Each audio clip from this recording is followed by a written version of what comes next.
क्या है ये पैसा, कहाँ से आता है और किन किन चीज़ों को मनी के अंदर कंसिडर कर सकते हैं। क्या हो सकती है मनी, क्या हमारे पास जितने कॉइन वगैरह हैं, जितने हमारे पास बैंक डिपॉजिट वगैरह हैं, क्या ये सारे मनी कंसिडरेशन है। जितना भी हमारे पास स्टॉक है, क्या पैसा ना मेरे पास रुकता ना किसी और के पास रुकता, आज आया कल चला गया। So students, welcome back on साया सारन क्लासेज। देखते हैं आज की क्लास में मनी एंड बैंकिंग का चैप्टर का पॉइंट सप्लाई ऑफ मनी, कि मनी की सप्लाई कैसे होती है। सबसे पहले देख लेते हैं हम सप्लाई ऑफ मनी होता क्या है। टोटल स्टॉक ऑफ मनी, कि हमारे पास जितना टोटल, हमारी कंट्री के पास जितना टोटल स्टॉक है मनी का, मनी के अंदर किन किन चीज़ों को नोट करेंगे। Currency notes, coin, demand deposit, means जितनी हमारे कंट्री के पास करेंसी है, जितने कॉइन्स है और जितनी डिपॉजिट्स वगैरह है बैंक के अंदर, in a circulation are held by the public at a given point of time, कि जो एक पर्टिकुलर टाइम पीरियड के अंदर सर्कुलेट होती रहती हैं जितनी भी हमारी मनी होती है हमारी कंट्री के अंदर या अदर कंट्री के अंदर, वो क्या होता है, सप्लाई ऑफ मनी। लेकिन सप्लाई ऑफ मनी के अंदर हम कभी भी कैश बैलेंस को कंसिडर नहीं करके चलते, कि हमारे सेंटर के पास, हमारे स्टेट गवर्नमेंट के पास टोटल कितना कैश है, वो stock of money means supply of money के अंदर कंसिडर्ड नहीं होता। और साथ ही क्या देखता है कि stock of money held by banking system of a country as they are not actually circulated of the country, कि जो हमारे स्टॉक ऑफ मनी है like currency notes, coin, demand deposit, ये कभी नहीं घूमते ना। क्या होता है कि ये बैंक के पास डिपॉजिट होते हैं, बैंक उसका अकाउंट टू अकाउंट सर्कुलेशन करता रहता है। ये था हमारा सप्लाई ऑफ मनी। अब बात करते हैं कैसे मेजर करके चलेंगे सप्लाई ऑफ मनी को। कैसे मेजर करेंगे, जितनी भी करेंसी है पब्लिक के पास, प्लस में क्या हो जाएगा, जितनी भी डिमांड डिपॉजिट, जितने भी लोगों ने या कंपनीज वगैरह ने, किसी ने भी बैंक के अंदर जितना पैसा जमा करवा रखा है, वो क्या हो जाएगा, ये हमारी मनी सप्लाई हो जाएगा। इस तरीके से मापते हैं, दोनों को ऐड कर लेंगे, जितना आएगा मीन्स क्या, वो मनी सप्लाई। अब आता है मनी सप्लाई 1.1। क्या होता है, जब हम करेंसी और कॉइन्स, जितने पब्लिक के पास करेंसी है और कॉइन्स है, प्लस में जितने पब्लिक ने बैंक के अंदर पैसा जमा करवाया है, प्लस में जो अदर डिपॉजिट करवाई है, आरडी वगैरह, फिक्स डिपॉजिट वगैरह, सो इन सब को मिला देंगे तो क्या आ जाएगा हमारे पास, M1। सो M1 के अंदर क्या होगा, खाली जितनी भी करेंसी और कॉइन है पब्लिक के पास, और पब्लिक ने जितना पैसा बैंक में जमा करवाया है, प्लस में जितनी उसकी आरडी एफडी वगैरह है बैंक के पास, ये हो जाएगा M1।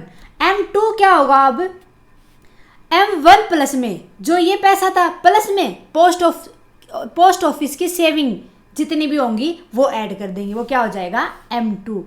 M1 आपको पता चल गया, इसके अंदर M1 के अंदर अगर हम पोस्ट ऑफिस की सेविंग्स को ऐड कर देंगे तो क्या हो जाएगा हमारे पास M2। अब M3 कैसे निकलेगा, M3 के, क्योंकि M1 के अंदर पोस्ट ऑफिस सेविंग नहीं थी, सो M3 के अंदर भी पोस्ट ऑफिस सेविंग को, डिपॉजिट को ऐड नहीं करते, खाली किसको करेंगे, जितनी M1 थी, प्लस में time deposit of commercial bank. अब ये टाइम डिपॉजिट क्या होता है, टाइम डिपॉजिट होता है हमारा जो हमने पैसे जमा करवाए थे, आफ्टर सम टाइम्स क्या होता है, जो हमने डिपॉजिट करवाई थी, डिपॉजिट प्लस में इंटरेस्ट, जितना इंटरेस्ट उसके अंदर ऐड हुआ वो क्या हो जाएगा हमारा टाइम डिपॉजिट। अब क्या हो जाएगा M3, जितनी हमारे पास M1 थी, प्लस में time deposit of commercial bank, जितना इंटरेस्ट के साथ एक्स्ट्रा मनी आई है बैंक्स के पास, वो हो जाएगा। अब बात करेंगे M4 क्या होगा, M4 क्या होगा, M3, क्योंकि एक बात हमेशा याद रखना, पोस्ट ऑफिस सेविंग डिपॉजिट है वो खाली M2 को मेजर करेंगे, कैलकुलेट करेंगे, उसी टाइम पे आएगा। अब M4 क्या हो जाएगा, M3 मीन्स M1 प्लस में टाइम डिपॉजिट, प्लस में total deposit of post office saving organization, जितनी भी टोटल डिपॉजिट है ना हमारी पोस्ट ऑफिस के अंदर, पोस्ट ऑफिस के अंदर जितनी भी हमारी सेविंग है, उसमें से क्या माइनस कर देंगे हम, हमारी deposit of on national security council, national security नहीं, स्टॉक काउंसिल, जितना भी हमारा स्टॉक से पैसा आया है, जितना हमने स्टॉक वगैरह के अंदर पैसा लगाया है, कंट्री के अंदर। सो अब M4 क्या हो जाएगा, जो पोस्ट ऑफिस की सेविंग है उनमें से हम किन चीज़ों को माइनस कर देंगे, डिपॉजिट ऑफ NSC। जितनी हमारे एक सेंटर के अंदर स्टॉक एक्सचेंज के अंदर हमने या हमारी कंट्री ने जितना भी पैसा है हमारी कंट्री के पास डिपॉजिट, उसको माइनस कर देंगे। तो क्या आ जाएगा हमारा M4। किसके सर्कुलेशन को नहीं लेंगे हम, स्टॉक एक्सचेंज के। कौन सा सर्कुलेशन नहीं आएगा, स्टॉक एक्सचेंज सर्कुलेशन नहीं आएगा यहाँ पर। ओके, ये था हमारा मनी, सप्लाई ऑफ मनी, कि हम सप्लाई ऑफ मनी को कैसे कैलकुलेट करेंगे, मेजर करेंगे। ठीक है, अब आती है बात बैंक एंड बैंकिंग सिस्टम क्या होते हैं, बैंक कौन कौन से होते हैं और उनका सर्कुलेशन, उनका सिस्टम कैसे चलता है। सबसे पहले है कॉमर्शियल बैंक। कॉमर्शियल बैंक वो बैंक होते हैं जो कि हमारी एक कंट्री के अंदर क्या करते हैं, फाइनेंशियल जितनी भी डिपॉजिट आती है उनको एक्सेप्ट करते हैं और लोगों को क्या फैसिलिटेट करते हैं, लोन प्रोवाइड करते हैं, लोन की फैसिलिटी देते हैं और क्या करते हैं, जितना भी पैसा आता है उसको एक्सेप्ट करते हैं पब्लिक के द्वारा। और जो ये लोन वगैरह देते हैं, किन को देते हैं, इन्वेस्टर को देते हैं, ताकि वो प्रॉफिट अर्न कर सके, ताकि वो प्रॉफिट कमा सके। इसको क्या बोलेंगे, फाइनेंशियल इंस्टीट्यूट। मेनली किस लिए होता है ये कॉमर्शियल बैंक, जहां पर कोई भी बिजनेस वगैरह किया जाता है, जहां भी किसी फर्म वगैरह या कंपनी वगैरह के अकाउंट्स को ट्रीट किया जाता है।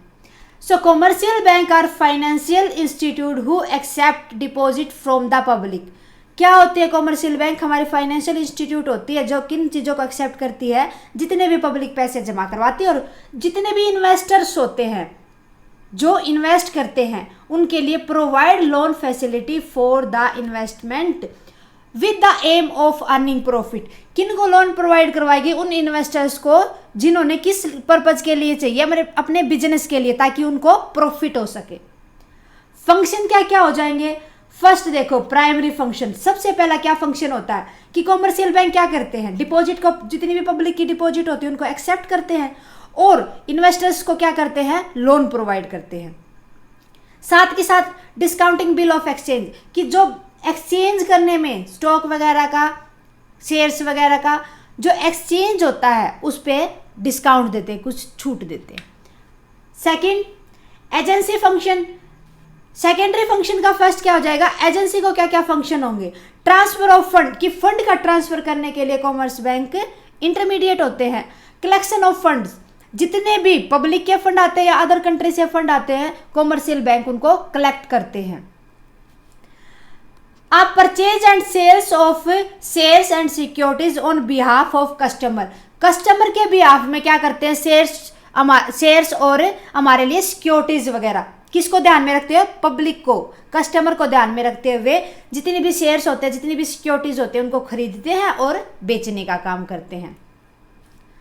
Collection of dividend and interest, जो शेयर्स और सिक्योरिटी खरीदी थी उसके ऊपर डिविडेंड को कलेक्ट कर देगा और इंटरेस्ट रेट लगा देगा सिक्योरिटीज वगैरह के ऊपर। Payment of bill and insurance premium on the behalf of customer. अगर किसी कंपनी ने अपना अकाउंट खुलवा रखा है तो क्या होगा, वो जो उसका कंपनी का अकाउंट होगा उसके रिगार्डिंग जितने भी बिल्स वगैरह पे किए जाएंगे, जितने भी इंश्योरेंस प्रीमियम वगैरह दिए जाएंगे, कौन देंगे, commercial bank.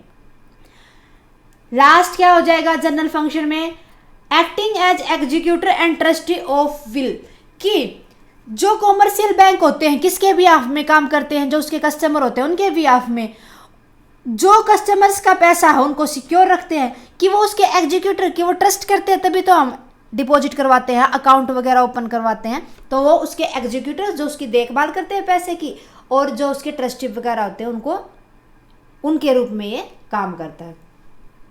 General utility functions क्या हो जाएंगे, जो generally purchase and sales of foreign exchange, कि अदर कंट्री के साथ जितनी भी सिक्योरिटीज को एक्सचेंज किया जाता है उनको परचेज करते हैं और अदर कंट्री को सिक्योरिटीज प्रोवाइड करवाते हैं।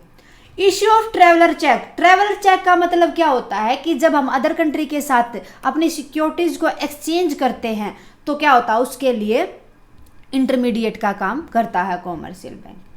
Safe custody of valuable good in locker. Commercial bank हो जितने भी होते हैं, जितने भी कंपनी वगैरह की, फर्म वगैरह की, बिजनेस वगैरह की जो वैल्यूएबल गुड्स होती है उनको सिक्योर करके रखता है एज ए लॉकर।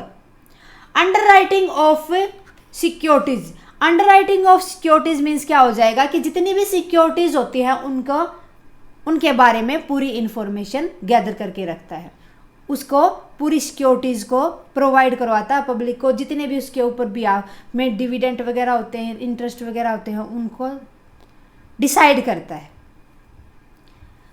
फिर आता है हमारा सेंट्रल बैंक। सेंट्रल बैंक क्या होता है? Bank of banks. क्या होता है? बैंक ऑफ बैंक्स मीन्स सभी बैंकों का बैंक, जितने भी बैंक होते हैं हमारी कंट्री के अंदर वो उनका बैंक क्या कहलाता है? Central bank. डेफिनेशन देख लेते हैं। Central bank is the apex institute of monetary and financial system of a country.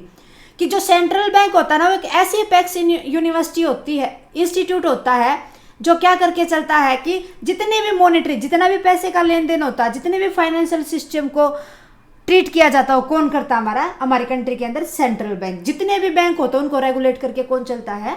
Central bank. It make monetary policy of the country in the public interest. Public की बात, public के interest को ध्यान में रखते हुए मॉनेटरी पॉलिसी के अंदर चेंजेस करता है, नई मॉनेटरी पॉलिसी बनाता है। It manage supervises facilitated the banking system of the company. किन चीज़ों को मैनेज करके चलता है? इंडिया के अंदर जितने भी बैंक हैं उनको मैनेज करेगा, सुपरवाइज करेगा और उनको फैसिलिटी देगा। कौन? Central bank of central bank को। तो इसीलिए इसको क्या कहा जाता है? Bank of banks. फंक्शन क्या क्या हो जाएंगे? जितना भी, अगर कोई नया बैंक बनना है या कोई बैंक मर्ज होना किसी बैंक के अंदर या कोई बैंक बंद होना है तो कौन सुपरवाइज करेगा उनको? कौन इश्यू करेगा? Central bank. Banker of the government, government का बैंक कहा जाता है किसको? सेंट्रल बैंक को, क्योंकि ये सारे के सारे जितने एक कंट्री के अंदर बैंक हैं उनको कंट्रोल करके चलता है। बैंकर्स बैंक एंड सुपरवाइजर, इसको बैंक ऑफ बैंक, बैंकर्स का बैंक, सभी बैंकों का बैंक आ गया और ये सुपरवाइजर होता है, जितने भी हमारी कंट्री के अंदर बैंक्स हैं उनको सुपरवाइज करके चलता है। कंट्रोलर ऑफ क्रेडिट, जितना भी पैसा आना है उसको कंट्रोल करके जाता है, चलता है। कौन? Central bank. सेंट्रल बैंक के पास हर एक इंफॉर्मेशन होती है, लाइक आरबीआई है ना हमारे सेंट्रल बैंक, तो ये क्या करके चलता है? यही डिसाइड करेगा कि कितना पैसा किस बैंक के अंदर लिमिट है, कितने पैसे की शॉर्टेज है, कितना उसको फाइनेंशियल जरूरत है, कितनी फाइनेंशियल जरूरत नहीं है, इंटरेस्ट रेट क्या होगी, ये सारे की सारी चीजें कौन डिसाइड करके चलेगा? Central bank means RBI. Lender of last resort means क्या? जिसको भी पैसे की जरूरत होगी, जिस बैंक को भी फैसिलिटी की जरूरत होगी ये प्रोवाइड करके चलेगा। Custodian of foreign exchange reserves, जितने भी फॉरेन रिजर्व्स होते हैं हमारी कंट्री के अंदर, बाहर से जितने भी पैसा आता है, सिक्योरिटीज वगैरह आती है, उनको कस्टडाइन करके चलता है, उनको मैनेज करके चलता है। कौन? Central bank. इसीलिए इसको बैंक ऑफ बैंक कहा जाता है, बैंकर्स बैंक कहा जाता है। क्या इसका अदर नेम क्या हो जाएगा? Bankers bank. ओके, सो आज की क्लास के लिए इनफ है ये।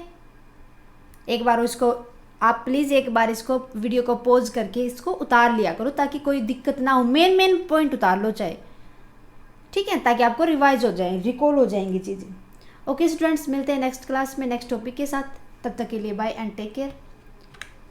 स्टूडेंट्स, हमारी क्लासेज को देखने के लिए थैंक यू वेरी मच।